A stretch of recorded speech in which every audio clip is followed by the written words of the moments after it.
Hi guys, today I'm going to be doing my book review of Lola and the Boy Next Door by Stephanie Perkins. I am very excited to talk about this book today because it is the second book in the Anna and the French Kiss series, which you guys know I absolutely loved Anna and the French Kiss. So if you are watching this and you have no idea what either of these books are, or you have not read Anna and the French Kiss, then go watch my review of this first and check this book out because it is a really good book. If you haven't read it, you need to read it before you read this one. So go check that out and read that. Characters from Anna and the French Kiss are in this book. So I was a little bit skeptical at first just because I loved Anna and the French Kiss so much that I thought I wouldn't like it as much, or what if I just don't like it? How is it going to be as good?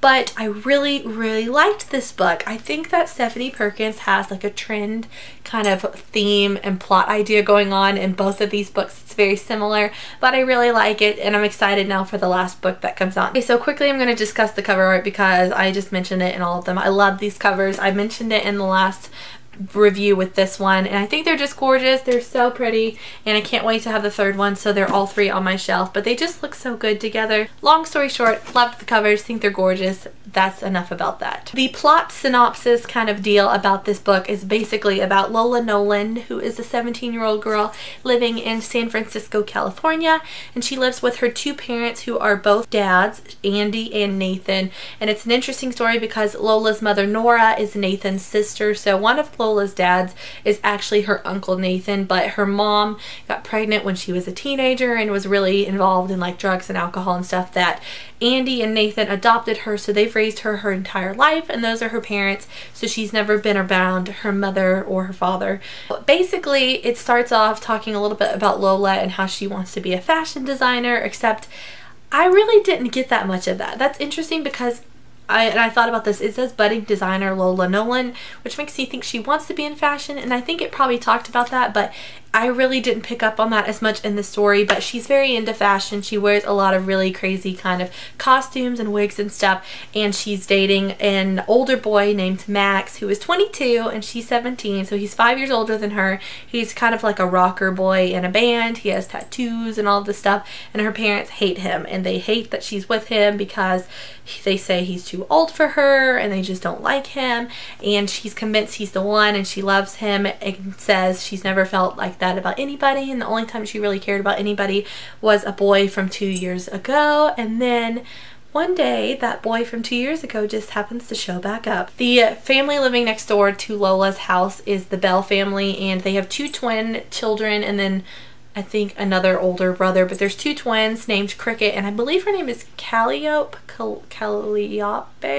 If you know how to pronounce the twin girl's name, pronounce it below. But there's two twins, and basically Lola and Cricket, who is the boy, used to be really good friends when they were like 15 and early, and they were really close. They kind of had a thing. They liked each other, but then nothing really happened, and then a fallout happened, and then they moved away. So Lola hates his sister. She thinks she's manipulative and just really mean, and she's mad at Cricket for how he treated her. So they show back up one day, and Lola is freaked out, and she just cannot stand that they're back. She doesn't know what to do, and then she starts running into Cricket all over the place. Their windows are like right next to each other, so they used to talk back and forth at night from their bedrooms, and that's where she sees him the first time because he comes out to talk to her. So it's just interesting how she kind of interacts with him and his sibling and kind of adjusts back to them being there. Basically, the book is just really a struggle between her kind of figuring out how she still feels about Cricket and then her relationship with Max. That is pretty much the plot synopsis without spoiling anything. Really liked it. Now, as far as characters go, Lola, like I said, is definitely a flamboyant personality. She wears a lot of really crazy costumes, and she never wears the same thing twice. She wears a lot of really funky kind of bright wigs and all kinds of crazy stuff, and it's definitely an interesting as far as her style goes. So she is more out there, I feel like, in that kind of character and personality, but I feel like overall her personality is really good. Pretty much how Lola's character goes. It doesn't really talk a whole lot about her. Like, I feel like you don't get a sense or a feel of how her character is at the very beginning, but as she goes on and she has more conversations with people, I really started to like Lola and her character.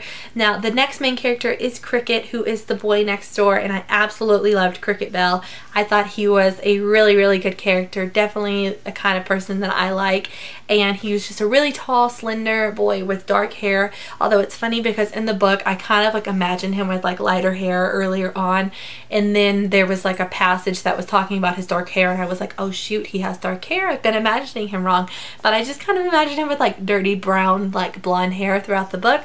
But he's really cool, kind of smart, really, I feel like, nice guy. I think he really cares about people and has a genuine personality, and he's very into like building things and mechanisms and stuff like that, which is really cool. It's just really sweet and cute, and I loved him. Now Lola's boyfriend Max is a little bit different from Cricket. He is older, and he is definitely more like edgy and more like tough. Doesn't really care about the world, his mind, and what he thinks, but I think he also really likes Lola at the beginning of the book, and so I like his character okay, but we really don't see that much about him as much throughout the novel. He's there, but he's not as much of an influential character. Now, as far as Lola's parents, I wanted to talk about Andy. So her parents are Andy and Nathan. I absolutely loved Andy, her dad. He's really funny in just very small pockets of the book. They don't focus so much on them as much, but there are just little aspects about him, like he has his own pie company and he bakes all of these pies and caters and stuff, and he's just a very funny person. Like, I feel like he's always rooting for Lola and trying to kind of release Nathan's strains on her, because her other dad is more overprotective and more controlling, and I feel like Andy tries to control him and is more funny. So I really liked Andy, and then I liked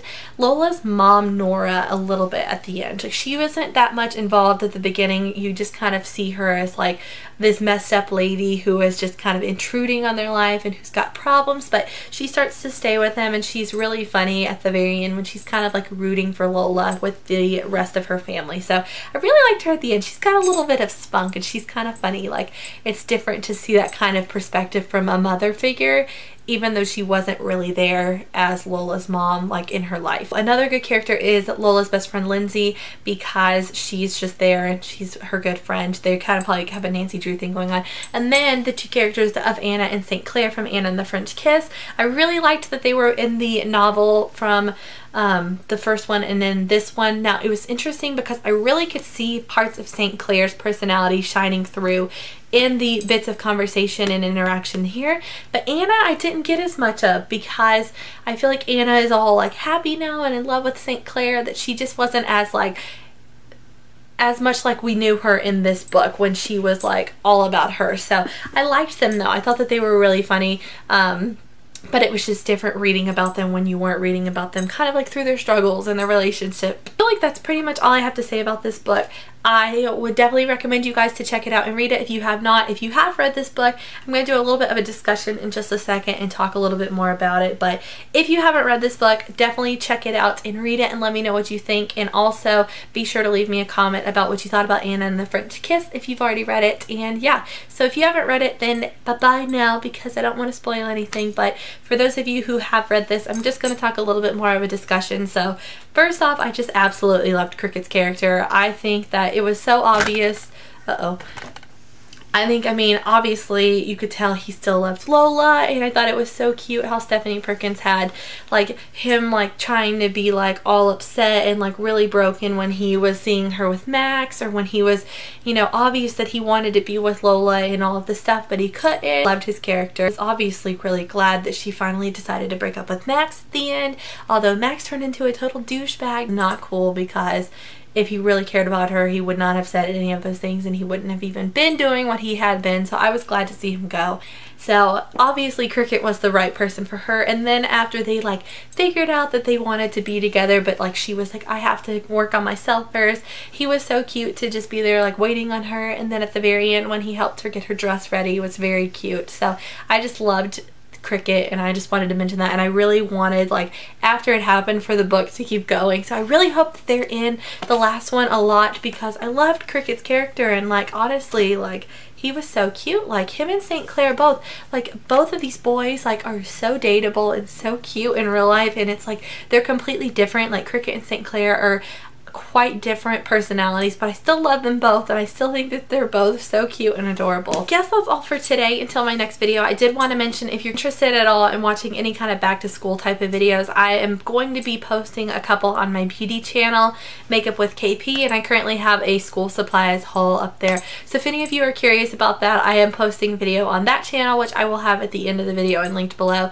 just to tell you, because I know a lot of people like those over there, so some of you might like them as well. So I just wanted to mention than that, I have some back to school stuff going on over there, and that is all. So I hope you guys are doing very well, and I will talk to you all in my next video. Bye guys!